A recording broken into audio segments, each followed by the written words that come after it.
Hello again and welcome to the CAI Report. I'm Mike Livingston, the current president of the Coachella Valley chapter of the CAI, which is Community Associations Institute. It's a national organization of homeowners, board members, and vendors. It's an educational organization dealing with common interest developments, condominiums, planned unit developments, and the like. We're here to educate you on a nightly basis, so we're glad you tuned in tonight. Hopefully you continue to tune in. Tonight we're going to be talking with Richard Tinnley from the law offices of Richard Tinnley, and we're going to be talking about a very serious topic, and one that's going to affect all of us as we move forward here into 2007, and we refer to it merely as the election bill, and that's SB 1560. Richard, thank you for being with us today. Great. Why did this happen? What are we going to be dealing with this year? Well, we're dealing with a new bill effective July 1st of this year, which attempts to make some uniformity in election procedures. It requires associations to adopt a organized set of rules to conduct elections in the future, to appoint independent inspectors of election, and a specific procedure to assure that the secret balloting process is carried out in accord with the statute and the governing documents for the association. Mm-hmm. And this is obviously a striking change or a huge revelation in regard to the way in which elections have been carried out in the past. Obviously, this change comes about because of complaints or whatnot, as many bills come about in common interest developments, it seems like, over the years. But give us a little bit of the background, the history. How did this come about? Well, like every other piece of legislation affecting associations, that typically comes from a bad set of facts that affected one association or another in a particular judicial or Senate district. This one is an attempt to alleviate, I think, an overstated problem of election mismanagement or manipulation of elections, and it's just an attempt to have a uniform set of rules to avoid those types of things from happening in the future. Okay. Maybe a little overburdensome, somebody crying wolf on something that maybe a little bit in the minority. I've always felt that bills come about based on the minority of the problems, whereas the majority of the system usually works. Yeah, I've been doing this for over 20 years, and during that period of time I've seen very even little suspect conduct with respect to the conducting of elections. Most are done up front and honestly without intervention by board members or management. I don't see a need for the bill. I think it's not necessarily a bad bill, but I don't think it was necessary. I don't think it's avoiding a problem that really exists. And I'm going to go a little bit farther. I've been doing this for 16 years, and in the 16 years and the many properties I've managed in that time, I've never had one election that's ever been challenged. I'm also the president of my own board. Never seen any of them, like I said, challenged, and I'm sorry to see it come about. And I say that only because I don't necessarily find it to be a bad piece of legislation either. I just feel it to become an overburdensome thing, costs included, that's going to affect every association down the ladder and going to heap a few costs involved on these associations as well. Yeah, like you, I've seen very few election challenges. I think the technical aspects of this bill may make challenges more prevalent in the future. As far as expense, it is going to impose some additional expense on associations in terms of independent inspectors and the actual processing of the election as opposed to how it's done in the past with regard to the new 3-envelope procedure that we have to follow. Mm-hmm. In the past, we simply sent out a ballot or a proxy and received them back, and then people that showed up at the meeting, they would get a ballot if they wanted that back instead of leaving their proxy a stand, and it seemed like a pretty simple process. Let's start at the top. Before we go to our first break, let's start at the top, and how is this process going to differ from the process of the old? Well, in contrast to what you just described, proxies are not necessarily needed anymore because we now have a method by which the homeowner can directly vote by sending in a ballot to elect their board of directors. We couldn't do that in the past, so we had to have this fiction of a proxy or proxy ballot. Now they can simply fill out the ballot and send it in. How the system actually works is they're going to fill out this ballot, which simply contains what they're voting on, no identification of who the homeowner is, just a place for them to vote.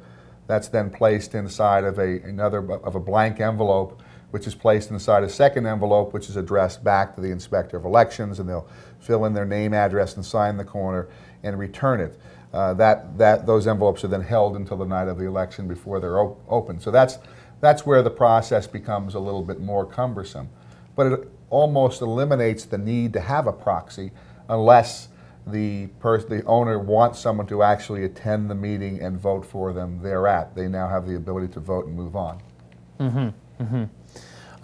Okay, well, that being said, we've now, in my opinion, again, albeit humble, convoluted the process by extra envelopes, and that being said, in and of itself, waiting to open these things, these envelopes, when you get to the meeting and there's the counting process, it seems like just the setup alone right there, we're talking about the extension of the time period for the annual meeting itself, because we're going to be opening envelopes, we're going to be counting envelopes, we're going to have, it seems like, a staffing of people just to be able to do all these different parts of the process. Yeah, most of the opening of the ballots or the proxies in the past, the manager could do it in their office before the meeting, have a pre-tabulation, and just deal with the new people that walked in. Now we can't even open them until we've assured ourselves that we've established a quorum at the meeting, and then they all have to be opened after quorum is established in front of the membership, either at a meeting of the board or a meeting of the members. So it extends the time that you actually have to be at the meeting, if you're using a meeting as the process. Right.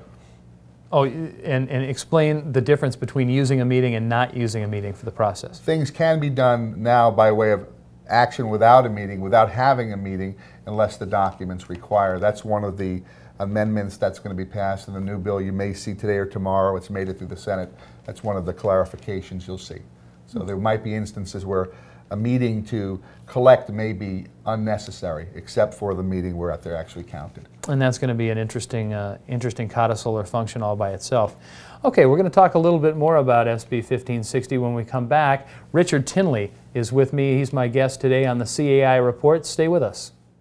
CAI Report is brought to you by Bright & Clean Windows. Trust Southern California's favorite window cleaning company to provide consistent, quality window cleaning service to your home and office. Let Bright & Clean Windows make you look great by removing hard water stains from windows and shower door enclosures and by cleaning windows and mirrors to a gleaming shine. Call 346-9274. Are you getting the most out of your banking relationship? At Community Association Bank, we exclusively serve community associations and professional management companies, saving you time by handling your banking transactions at your office. Community Association Bank. One bank, multiple options, maximum returns.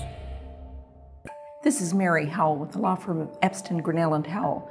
With 3 Southern California locations and 20 attorneys, we offer prompt legal advice to homeowners associations. We can help you build a better neighborhood. Give us a call. Epstein, Grinnell & Howell, helping you survive a legal sea of change.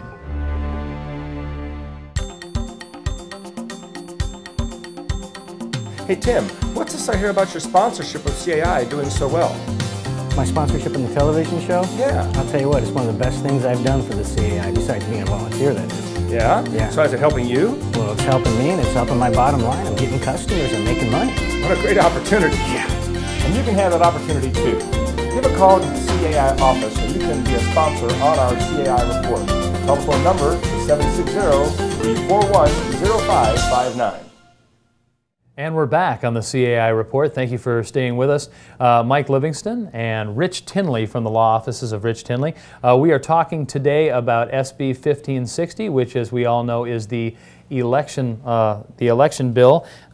It's going to affect all of the common interest developments here in California, and it's continuing to evolve and affect us all as we move towards our annual meetings this year. Rich, thanks for joining us again. Sure. We are, before the break, we talked a little bit about how the bill came about, why it was developed, and how it's continuing to evolve.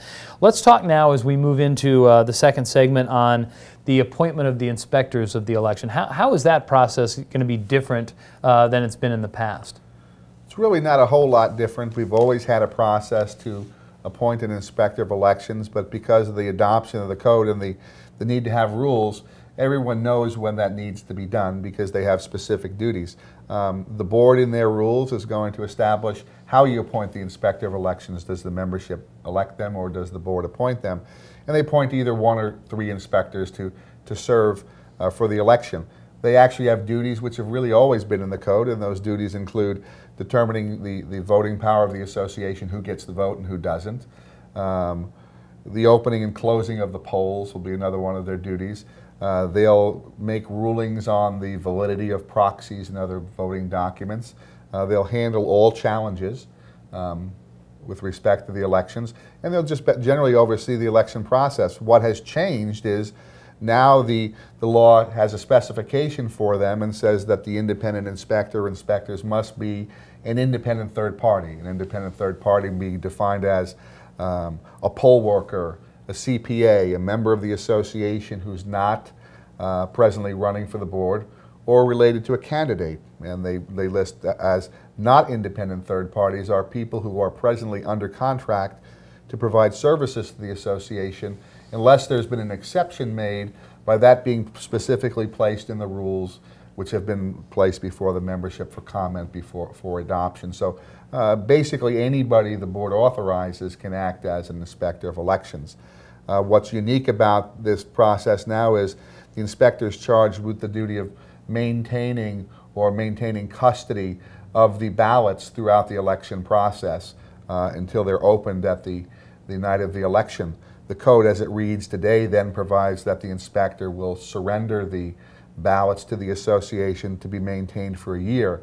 As I think I mentioned earlier, within the next couple of days, according to Batten's office, the statute's going to be amended as proposed. That time frame for the inspectors to hold the elections will increase from until the night of the election for 9 months. The inspector will have to maintain custody of those election materials for 9 months, which is the statutory period under the Civil Code to challenge an election, and then surrender them to the association, who will hold them for another 3 months until a year has passed, and then they can be placed in permanent record or destroyed. That poses a unique question as to where the ballots can be sent or where the ballots can be maintained if, in fact, the inspector has to maintain custody and cannot surrender them to the association for a period of 9 months. That's going to pose a new question with respect to some of the procedures that have been adopted to date. Okay, well, you mentioned that as far as who the inspectors are, it sounds as if there are limitations, but in general there really aren't. No, as long as the membership approves, or doesn't approve, comments on your rules and they're adopted by the board, almost anyone can act as the inspector of election, with the exception of the candidates and people related to the candidates. But management can be authorized. There are independent sources for inspectors of election out there that can be authorized. I see that there are a lot of ombudsmen or services that have now evolved or come about to do just that. Yet the management people, for example, like myself, that have always served in that capacity, now these rules that are being drafted and put out ahead of time, now they're being allowed to, the management people are, if they're specified in the rules ahead of time and put out to the membership, are still being allowed to serve in that capacity. Is that yes? Is that what you're saying? Yes, that's if authorized by the rules and regulations, and that's basically a decision to be made by the board and the association. Any other special duties to be had by these people that are going to serve as the inspectors? That's basically their duties. The clarification for the law is going to allow them to appoint additional people to assist them in counting and tabulating, so that'll maybe shorten that time period down we talked about earlier, which was expanded by the new procedures. The issue is going to be where are these things going to be maintained for that 9 months, especially if you're using a volunteer from your membership. Are they going to be at his home, or are they going to be in another location? Those things will all be ironed out. Does that have to be stated ahead of time, or? Not necessarily, no. The inspector has the right to specify or direct where the proxies or ballots will be sent and where they'll be maintained. All right, let's move now into the voting procedure itself. What are the voting procedures? We've touched on them a little bit earlier. The process, I think, is going to be a little bit longer. One, because we now have to have our voting materials in the membership's hands 30 days prior to the election, which created a conflict where, 10 days notice for a special meeting. Well, if you're going to vote at a special meeting, that's a conflict this bill has created.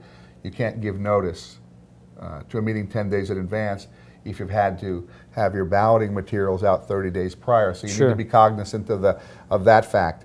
And prior to that, you have to get your call for candidates done. You have to get your nomination procedures squared away. So probably no less than 75 days or 60 days before the election, you're going to want to start preparing. Sure. Get your candidates out, get the balloting materials done, get them in the mail. So it's going to, I think, lengthen the time because of the difference between 10 and 30 days notice. So all in all, the whole process for annual meetings and forming your board for the next year is something that you're going to have to be thinking about well into the year ahead of you, whereas in the past, your election and your candidacy for 1 year basically was 1 year. Now you're actually thinking about it well ahead of time. Right.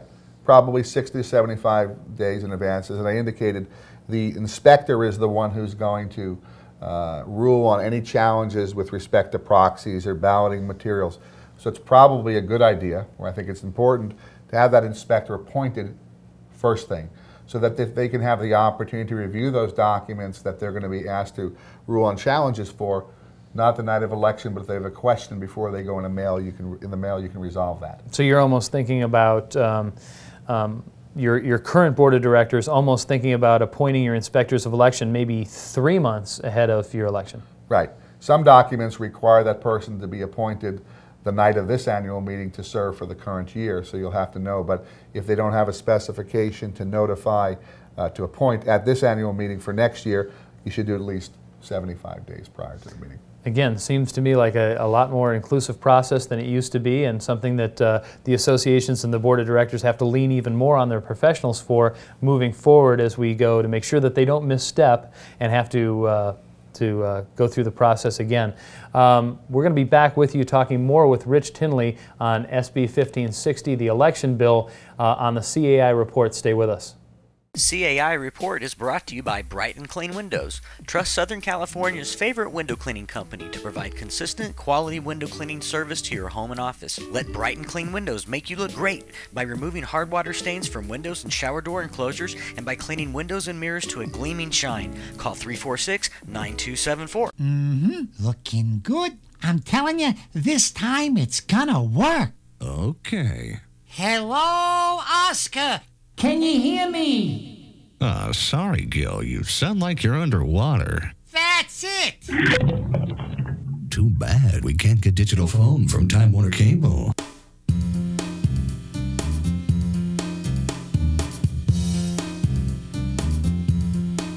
Hello?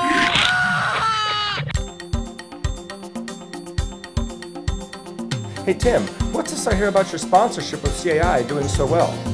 My sponsorship in the television show? Yeah. I'll tell you what, it's one of the best things I've done for the CAI, besides being a volunteer, that is. Yeah? Yeah. So is it helping you? Well, it's helping me and it's helping my bottom line. I'm getting customers and making money. What a great opportunity. Yeah. And you can have that opportunity too. Give a call to the CAI office and you can be a sponsor on our CAI report. The telephone number is 760-341-0559. Communication is the key to successful homeowner association management. BestHOA.com specializes in creating websites that serve as the ultimate in communication tools. Taking advantage of technology to help association managers and board members efficiently and promptly deliver information is what BestHOA.com does best. Call BestHOA.com. And we're back on the CAI Report. Thanks for staying with us. I'm Mike Livingston, your host, and joining me today is Rich Tinnley from the law offices of Rich Tinnley. Thanks for joining me today. Sure. Appreciate having you. We're talking about a very sensitive topic, a very important one, because it's going to affect all of the common interest developments in California as we move forward here into 2007. It's relative to SB 1560, which we are calling the election bill. And it affects all of the annual meetings and the elections of all of the boards of directors for all common interest developments. Before the break, we were talking a little bit about how they're going to affect it and what's involved in the bill. Rich, in its most rudimentary form, what is it? How is it going to affect us as we move forward? As we talked about a little bit earlier, one of the things that's mandatory under the bill, not something management or the lawyers has dreamed up, is associations are required to adopt a new uniform set of rules and regulations that set forth some of the procedures to be followed in conducting the election. The first is The rules have to provide that all candidates have equal access to the media aspects of the association. If you have a newsletter, if you have a website, if you send out a newspaper, all of the candidates, if any are going to be offered the use of that, have to be offered equal time, and they can publish a candidate statement which the association does not have the right to change or redact, which has caused some concern amongst boards. But you should know that the code also provides that you are not responsible for the content of the candidacy statement, and you must publish it as you've received it, but you can publish a disclaimer that you don't agree with the position that it takes. The next portion is that if you have common area facilities, a common area meeting room, you must make that available if you're going to all candidates free of charge, so that they can have their little rallies or whatever they want to do to become elected. It has to set forth the qualifications to run for the board of directors. For instance, do you need to be a member? Still, we see documents today where you don't have to be a member of the association to run for the board. Are there any other special qualifications, such as do you have to be a member in good standing, current in the payment of your assessments? Anything that's consistent with the governing documents with respect to qualifications. Who's entitled to vote and what their voting rights are. 1 vote per household for each issue, 1 vote for household for each candidate running, or not being entitled to vote if your membership rights have been suspended. And the last thing the law that requires is you address the issue of how do you appoint the inspector of elections, and you address the issue of will there or will there not be nominations from the floor. The way the code is going to read is nominations for the floor will be required if the documents require them, and optional if they're not required. And whether or not you're going to have write-in candidates or not have write-in candidates, those things will be optional, as well as the use of proxies.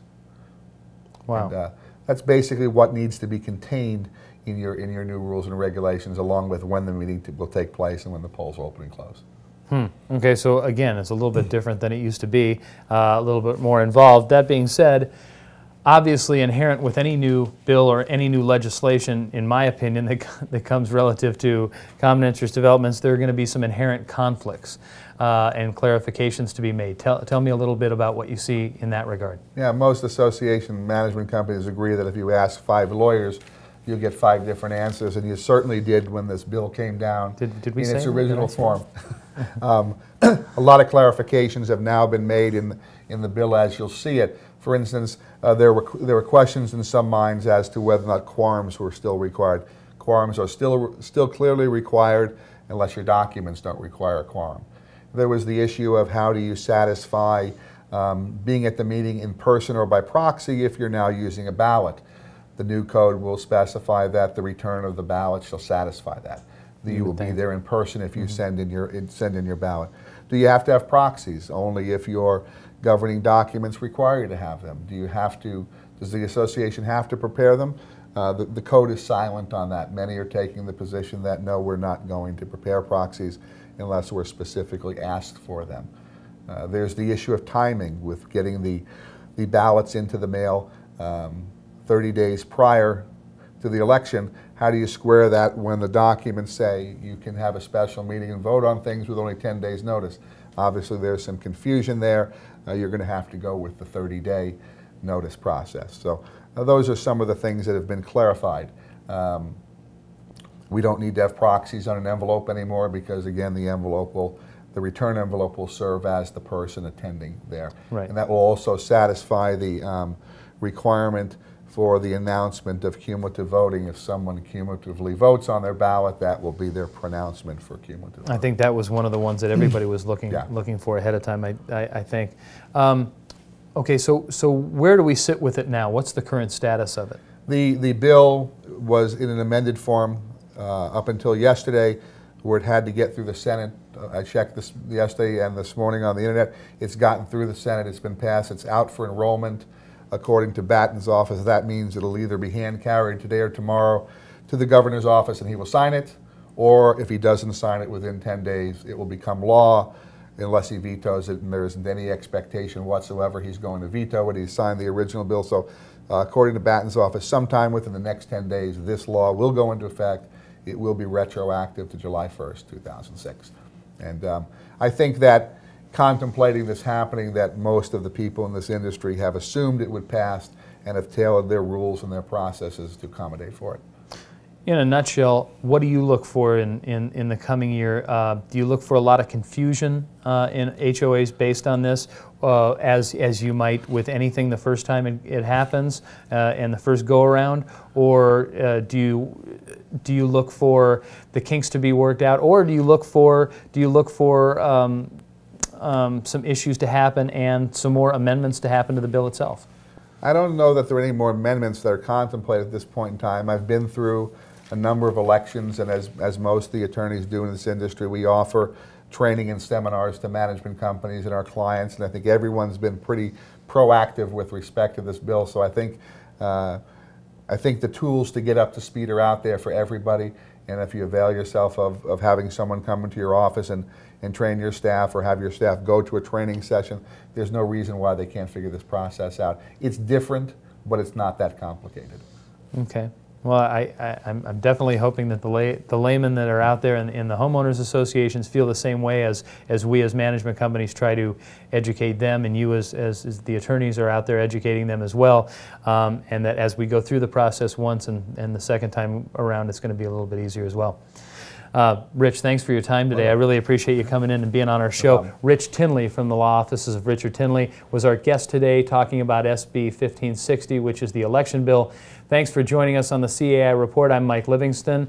Join us again next time.